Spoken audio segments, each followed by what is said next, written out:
Anak,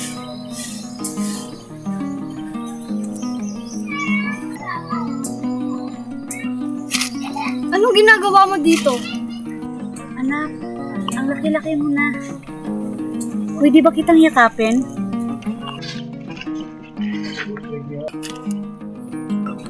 Anak, bakit? Sagutin mo ang tanong ko. Anong ginagawa mo dito? Sophia, nandito ako para bisitahin ka. Miss na miss na kita, anak. Lumayo ka nga sa akin. Anak, bakit? Nanay mo ko. Bakit? Bakit hindi mo yan tanong sa sarili mo kung bakit? At isa pa, hindi na kita nanay. Sophia, nanay mo ko. Ako ang nagbuwal sa iyo sa mundong ito. Ako ang nag-alaga sa iyo simula nung maliit ka pa. Oo, alam ko. Siguro sa part na yan, ihihingi ko yan na salamat sa iyo, okay? Ikaw ang nagluwal sa akin sa mundong ito. At kaya, salamat ha, dahil nagawa mo kong iluwal ng ligtas. Sige, tatanawin ko yan ng utang na loob sa iyo. Pero sabihin mong nanay kita, hindi yan totoo, dahil ang totoong nanay hindi nang iiwan. Anak, alam kong galit ka sa akin. At kaya ako nandito para humingi ng tawad sa iyo. Oo, nagkamali ako. Natukso lang ako. Nadala lang ako. Nadala? Natukso? Wow! Sa higit 1 taon, nakasama mo ang lalaki mo? Tukso pa ba ang tawag mo dun? Anak, sorry.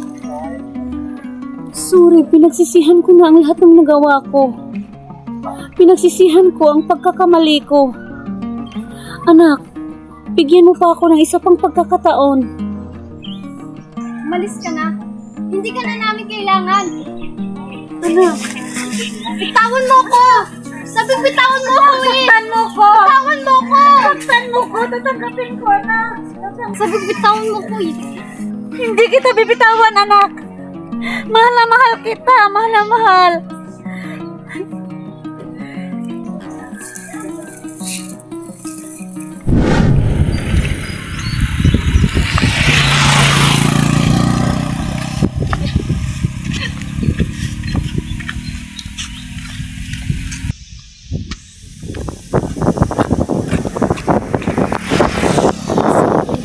Lasing na naman.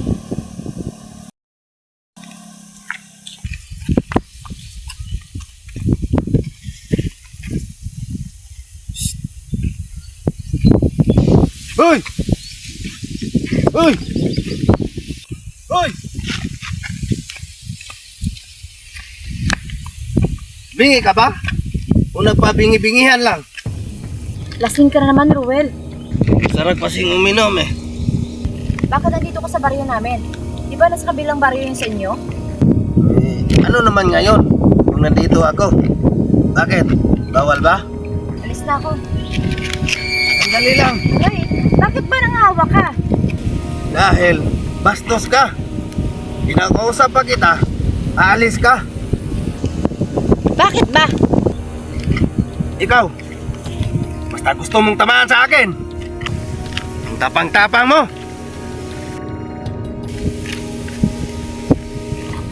Umayos ka. Ano ba kailangan mo? Yan, ganyan. Hinahanap ko kasi si Anje. Nakita mo ba? Si Angie? Hindi ko siya nakita. Ganun ba? Saan kaya napunta ang animal na yon? Alis na ako. Di ka. Pahiramin mo ako ng pera. Ha? Wala akong pera.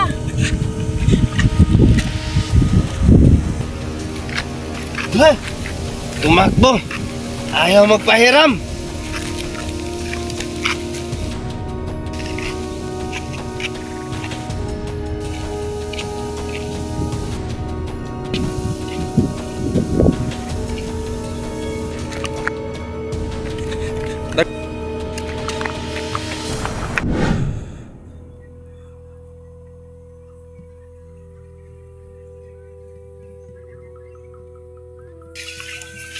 Ano, Pedro? Sasama pa ba ako sa iyo mamaya? Oo, Manong. Kasama ka pa rin sa akin. Para makuha mo ang komisyon mo sa akin at sa kaibigan mo. Sige. Bakit, Pedro?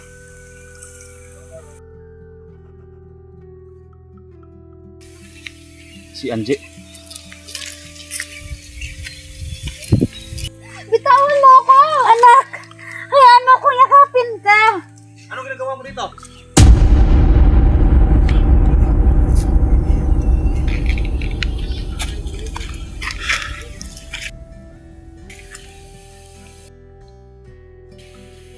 Anak, okay ka lang ba?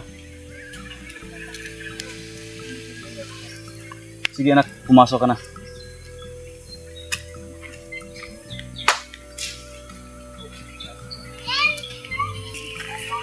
Anong ginagawa mo dito?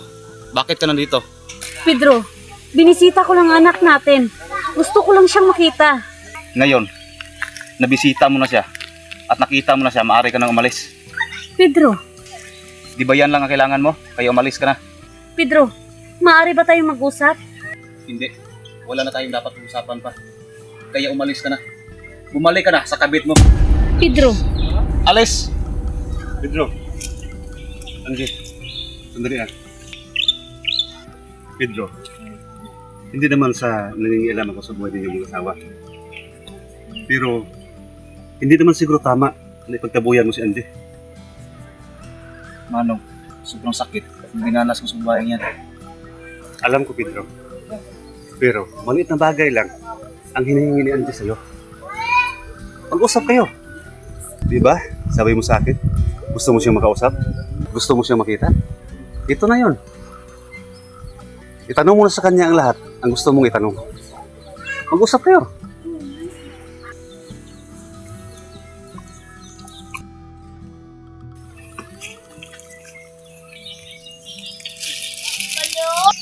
Sige. Sumunod ka sa akin. Doon tayo mag-usap.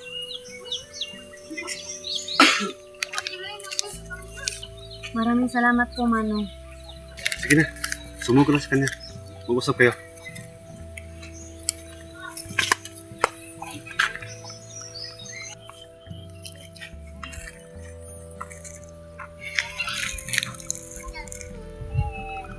Kung may gusto ka sabihin, sabihin mo na. Pedro, alam kong nagkasala ako sa'yo. Alam kong nasaktan kita. Pedro, hihingi ako ng tawad sa'yo. Sana mapatawad mo ako.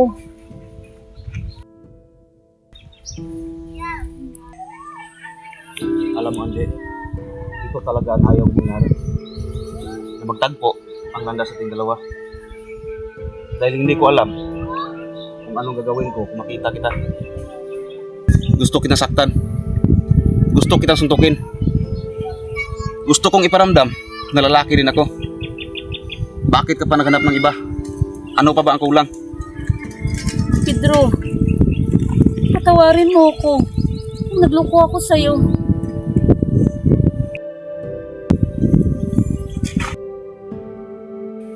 Bakit? Ano bang nagawa ko sa'yo? Hindi naman kita sinaktan. Kahit kurot ay hindi ko ginawa sa'yo. Dahil mahal kita. Oo, alam ko na hindi mo yun nagawa sa akin. Dahil napakabuti mong asawa. Napakabait mo.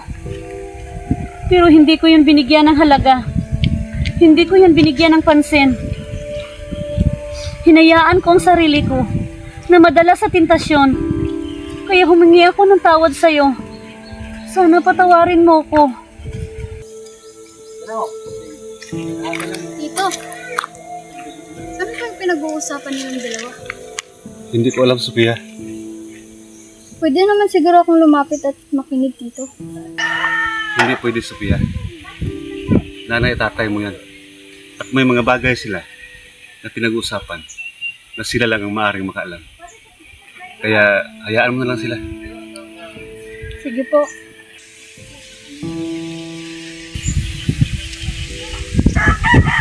Hindi ko alam kung mapatawad ko dati. Pedro, nakikiusap ako sa'yo. Patawarin mo ako.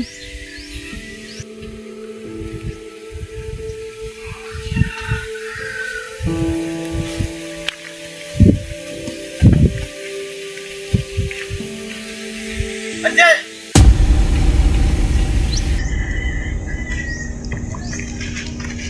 Si Ruel.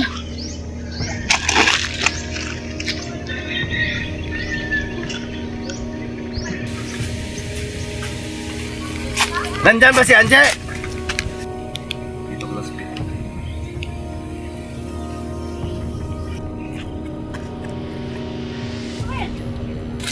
Ruel. Sabi ko na nga ba eh. Nandito ka sa bahay nyo. Ruel. Umuwi na tayo. Sa bahay na lang tayo mag-usap. Anong uuwi? Walang uuwi. Hoy, Ruel! Ang lakas ng loob mong pumunta-punta dito at mapakita sa akin. Kumalma ka lang, Pedro. Nanonood ang anak mo. Bakit? Papalag ka ba? Duwag ka naman eh. Di ba, hinayaan mong asawa mo na dagitin ko? Pakiusap. Huwag ka namang gulo dito. Umuwi na tayo. Oh, Pedro. Anje, iuwi mo na yan. Umuwi na tayo. Ano ba? Umuwi na nga tayo. Hindi pa tayo tapos. Magkikita pa tayo. Ano ba? Sisipain kita dyan eh.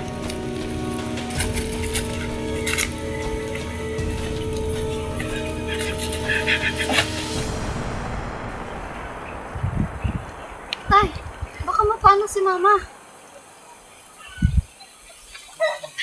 Saan ka pupunta? Sundan ko sila. Pedro! Pedro! Dito ka lang, Sofia. Huwag kang sumunod.